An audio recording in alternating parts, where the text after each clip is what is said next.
खाली है हर गिलास, कोई भरा नहीं, और शुक्र है मुझे देखकर कोई डरा नहीं। भाई साहब, जनरली इंसान चेहरे और नाम से पहचाने जाते हैं जी। मैं विश्व में पहला ऐसा व्यक्ति हूं जो केवल अपने दांतों से पहचाना जाता है। क्योंकि अंधेरे में केवल यही चमकते हैं। चलिए यहीं से शुरुआत करता हूं कि एक बार बिना कुछ लिखे हम मंच पर जाकर चीखे कि मैं भ्रष्टाचार मिटा दूंगा, इन घूसखोरों को धूल चटा दूंगा, मैं करूंगा सही और गलत में पूरी ईमानदारी से भेद, और तब तक चैन से नहीं बैठूंगा जब तक नहीं कर दूं इस काले धन को सफेद। अच्छा, बहुत अच्छे। तभी पब्लिक में से एक खड़ा होकर बोला, भाई साहब रुकावट के लिए खेद, आपके कथन में ये भेद, इस काले धन का जो करना हो करना बाद में, पहले अपने आप को कर लो सफेद। बहुत अच्छे संजय। मंच से काफी बड़े बड़े कवि बैठे हैं, मेरा सौभाग्य के इस मंच पर आके इनके सामने कविता पाठ कर रहा हूं। तो कई प्रकार की बातें हुई मंच से, नेताओं के बारे में भी हुई। आपकी नाग पंचमी पर जब दिखाई नहीं दिए नाग और सपेरे, तभी घर पर आए एक पड़ोसी मित्र मेरे। मैंने कहा क्या हाल है? वो बोले कि नाग पंचमी के पावन पर्व पर लगता है नागों का पड़ गया अकाल है, अब आप ही हमारी इस समस्या का समाधान कीजिए, हमारे अच्छे पड़ोसी होने का सच्चा परिचय दीजिए। नाग तो हमें मिले नहीं, इस बार आप ही दूध पी लीजिए। मैंने कहा यही फार्मूला तो मैं सुबह से आजमा रहा था, और जब सफलता नहीं मिली तो हार कर आपके घर आ रहा था। हमारी सारी बात हमारे पड़ोस में रहने वाला हमारा एक नेता मित्र सुन रहा था, जो कई दिनों से चुनाव के सतरंगी सपने बुन रहा था। उसने अपने घर का दरवाजा तत्काल खोला, हम कुछ बोले उससे पहले ही वो बोला कि मुझे बहुत दुख है कि आप दोनों एक दूसरे के पड़ोसी होते हुए भी एक दूसरे के दुख में शामिल नहीं है, और मुझे लगता है कि आप दोनों इस दूध के काबिल नहीं है। अब तक आपकी हर समस्या का समाधान हम ही ने किए हैं, और सब जानते हैं कि हम तो आपकी सेवा के लिए ही जिए हैं। आपकी इस समस्या का समाधान भी हम ही करेंगे, और आप घबराइए मत, आपके नाग देवता का दूध हम पिएंगे। अच्छा,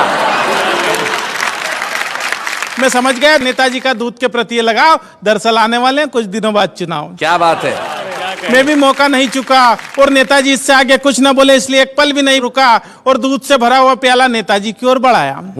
किंतु नेताजी ने जैसे ही दूध पीने के लिए प्याला मुंह से लगाया, दूध अपनी पवित्रता खोने से पीछे हट गया, क्योंकि नेताजी के छूने के पहले ही दूध फट गया। क्या बात है भाई, वाह वाह वाह वाह।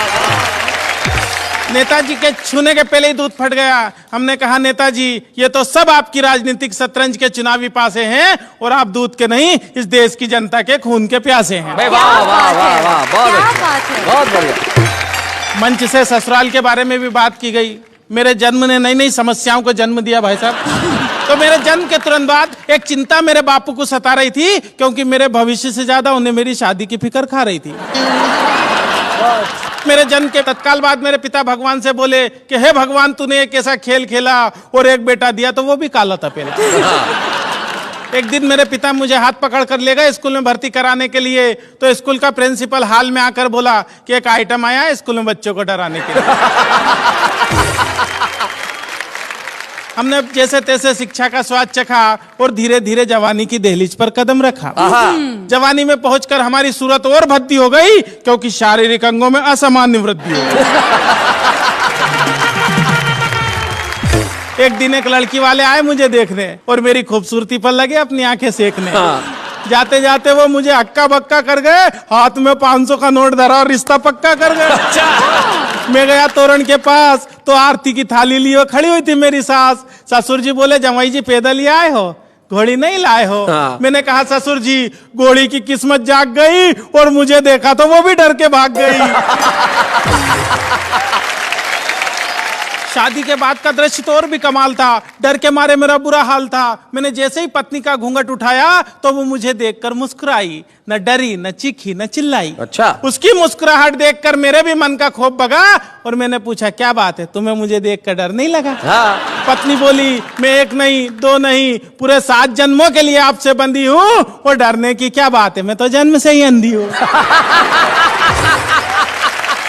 तो भाई साहब इस प्रकार की घटना घट जाती है मेरे साथ में। मैं कहना चाहता हूं बात ही बात में, ये बात हर कोई नहीं जानता है। दरअसल देश के नेताओं में और हम में बहुत समानता है। अच्छा। हम दोनों जग से निराले हैं, फर्क बस इतना है कि हम तन के और वो मन के काले हैं। क्या बात है, वाह वाह वाह, मन के काले हैं।